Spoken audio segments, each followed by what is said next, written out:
The Watcher's storyline is from real life. There's this article about a couple who brought their forever home.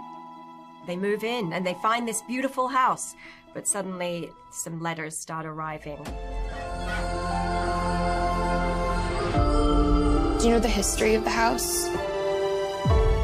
I've been put in charge of watching you. This message will not be the last.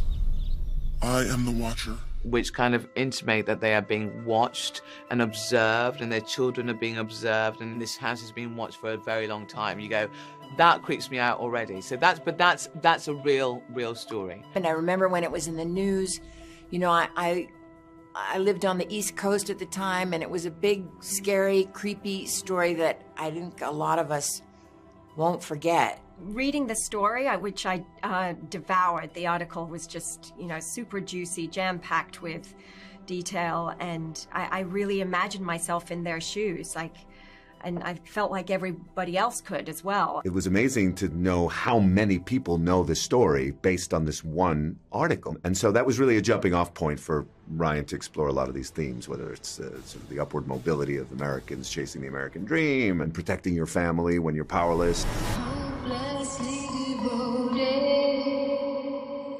Can you keep us safe?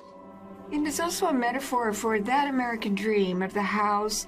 You know, I grew up, there were TV shows of Leave It to Beaver and these ideal families, and they had their 2 cars and their dog and their barbecue and their neighbor and their house. That American dream is kind of receding from our children's reach. It's sort of a metaphor for the dream being taken away, but in this case, in very sinister ways. We moved out here because we wanted to feel safe. And the opposite's happening. The good thing about having a Ryan Murphy behind it is that he's got a pretty good track record of creating suspense and thrills. And, you know, I think Ryan is really good at taking the pulse of the zeitgeist at the moment. And I think the zeitgeist at the moment is the unpredictability of the world right now, you know, coming on the heels of COVID and what's happening politically in the world. I think that there is a collective sense of dread that we can't escape. And I think that the show kind of speaks to that, sort of in an allegorical way. Who am I? It might not frighten you yet, but it will. Ryan Murphy is a genius in the way that he tells a story. It's like I'm not just some weird lady that shows up. I actually had a past with Nora, Naomi's character. Nora's thrilled when she sees me, and I'm the real estate agent, and thinks she's gonna have this great new friend in town. And maybe I'm great, or maybe I'm not so great. You just don't know.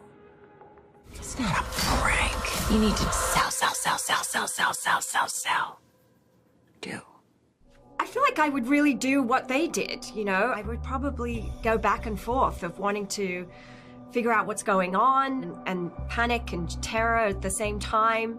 People ask me what I would do, and I would be like, first of all, I would fight for my house, for the house of my dreams, and I wouldn't want someone to intimidate me, and, you know, especially if it was some little, like, you know, some little bratty kid across the street or something. But then what if it's some really dark person, some really horrendous person? Well, you move into somewhere that's beautiful, and then a letter comes and goes, that's really weird, and it's just one letter, that's wrong. I don't understand that. You keep it, keep an eye out. And then other letters start arriving. Oh no, we're packing their bags and going to stay with my mum's. That's what's happening. We're not staying put. Someone else will sort it out. That idea for me of being watched without me knowing that I'm being watched is quite scary.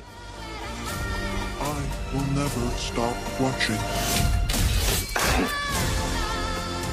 Something's about to happen. Suspense, thriller, joyful, scary, beautiful to look at, filled with fear, sitting on a couch, eating popcorn, screaming.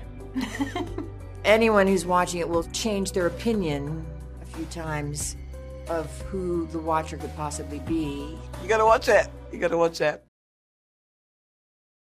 Hey, thanks for watching our YouTube channel. Find your favorite recipes, celebrity interviews, uplifting stories, shop our favorite deals, and so much more with the Today app. Download it now.